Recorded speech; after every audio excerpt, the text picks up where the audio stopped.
everybody, and welcome to another video. Well then, I didn't think I would have to cover it again, but there have been enough comments in my previous videos for me to actually make another video about The Lord of the Rings, The Hunt for Gollum, because although I don't care about the adaptation itself, I do care about talking all stuff geeky. Enough for me to make another video about that, and on top of that, if enough people who share my passions, fellow geeks, ask me about that, I will engage in an intelligent and learned discussion.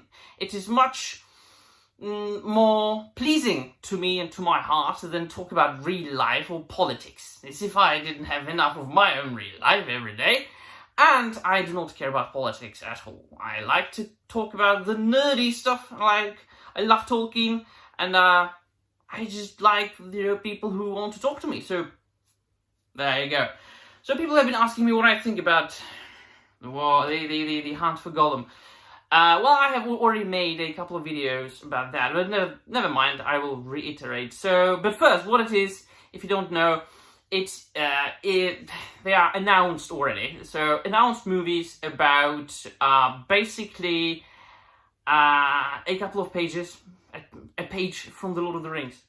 So Warner Brothers, in cooperation with Peter Jackson, Fran Walsh, Philippa Boyens, and the two chicks who wrote The War of the Rohirrim. There were, I think, two other chicks, if I'm not wrong. I might be wrong. But it's mainly Peter Jackson, Fran Walsh, Philippa Boyens, and Andy Serkis. The core people who made The Lord of the Rings and the Hobbit trilogies. So already people might be like, oh yes, hey, but the red flags are there. What they are going to do is they are going to make into two films a recounting of Gandalf's one adventure with Aragorn, in which they pursued Gollum to prevent Sauron getting to him first, and to get to know more and more, as much as possible, about the ring that Bilbo found under the Misty Mountains as possible. And that is, in my opinion, not enough for two films. I mean, The Hobbit itself, the novel, was not enough for two films, which initially was supposed to be two films, and then it was made into three films. So it seems to me that the filmmakers, whoever they are, and I do throw them in one bag already, looking at what they are doing, be it Amazon, Peter Jackson, or bloody Warner Brothers, whoever it is, they are taking smaller and smaller bits of the source material and making longer and longer adaptations out of it. And I am not shying away of saying that this might be on the same level as The Rings of Power. And I think that when the movie comes out, you will find that I will be pretty close. Because, and there have already been red flags, such as the one that I spoke about in my latest video, that Andy Serkis said something of the sort that we are going to, go deep into the character of Gollum, expand upon it, yada yada yada, is the story we want to tell. Oh, the story we want to tell.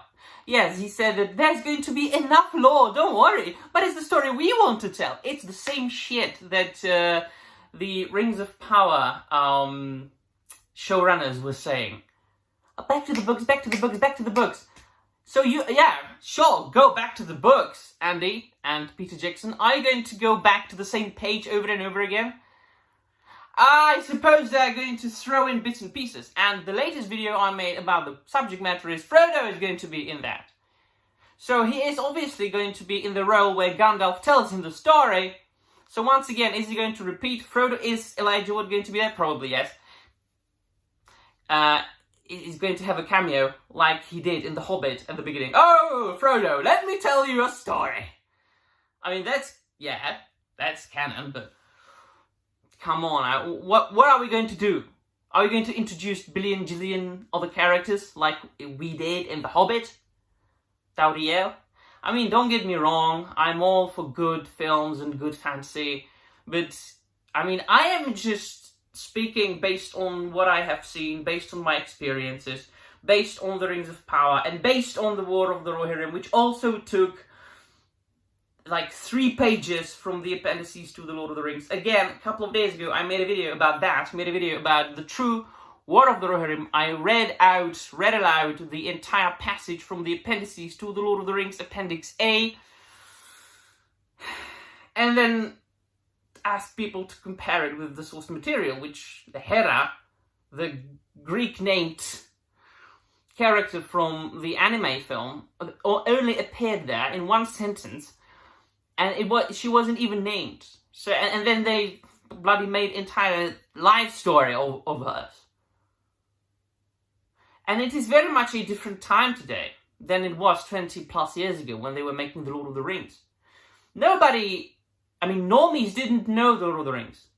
It was popular enough, yes, it was one of the most popular fantasy stories in the entire world, but normies didn't bloody know what The Lord of the Rings was. Normies. Now normies do. Everybody knows The Lord of the Rings.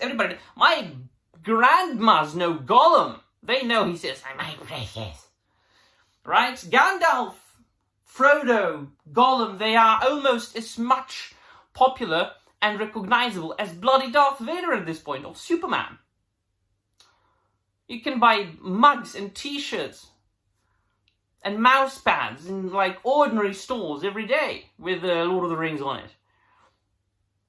So, what did they have to go with? Oh, they had to do it out of heart, out of passion. And they were very much aware of the fact that fans were going to watch it and criticize it.